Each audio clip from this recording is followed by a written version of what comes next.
ఇడాన మాత ఆలయం, అమ్మవారి అగ్నిస్నానం. అక్కడున్న దేవత అగ్నిస్నానం ఆచరిస్తుంది. అంటే మంట దానంతరదే ఉద్భవిస్తుంది. అగ్నిని నీరుగా తీసుకునే విచిత్రమైన అమ్మవారి దేవాలయం రాజస్థాన్లో ఉంది. ఇక్కడ ఇడాన మాతాలయంగా ప్రసిద్ధి. ఈ మందిరానికి ఒక ప్రత్యేకత ఉంది. ఆరావళి పర్వతాల్లో నెలకొని ఉన్న ఈ దేవాలయం రాజస్థాన్లోని ఉదయ్పూర్ 60 కిలోమీటర్ల దూరంలో ఉంది.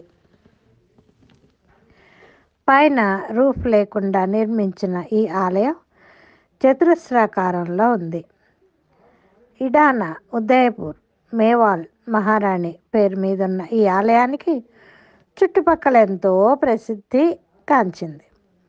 ఇక్కడ ఉన్న ఇడాన మాత అగ్నిని స్నానంగా తీసుకుంటుంది.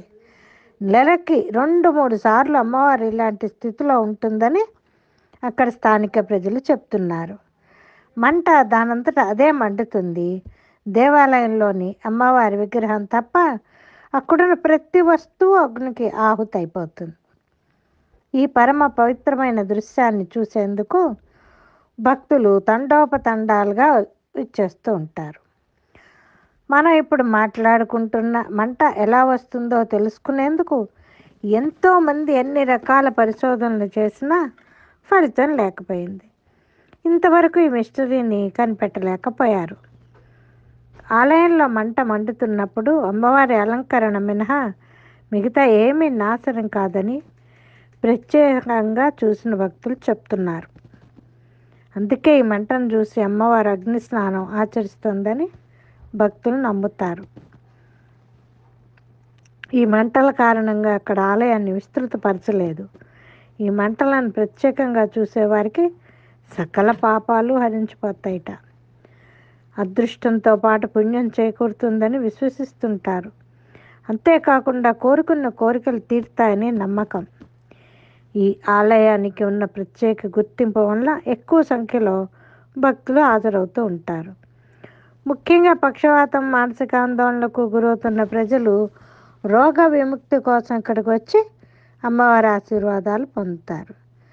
ఆలయంలో అగ్ని వచ్చినంత కాలం ఇక్కడకు భక్తులు భారీ సంఖ్యలో హాజరవుతూ ఉంటారు.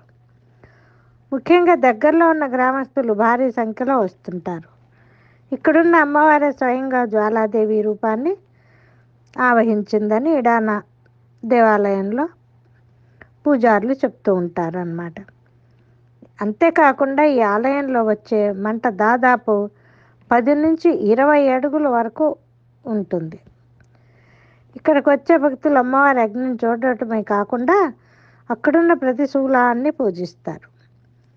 ముఖ్యంగా సంతానం లేని వారు త్రిశూలానికి ప్రత్యేక పూజలు చేస్తారు. ఫలితంగా వారికి సంతాన ప్రాప్తి కలుగుతుంది. పక్షవాతం రోగులకైతే ఆరోగ్యం కుదుటపడి సాధారణ స్థాయికి చేరుకుంటారు. అంతేకాకుండా కోరుకున్న కోరికలు తీరుతాయని నమ్మకం. ఓం శ్రీ మాత్రే నమః. సర్వం శ్రీ అమ్మ పాదార విందార్పణమస్తు.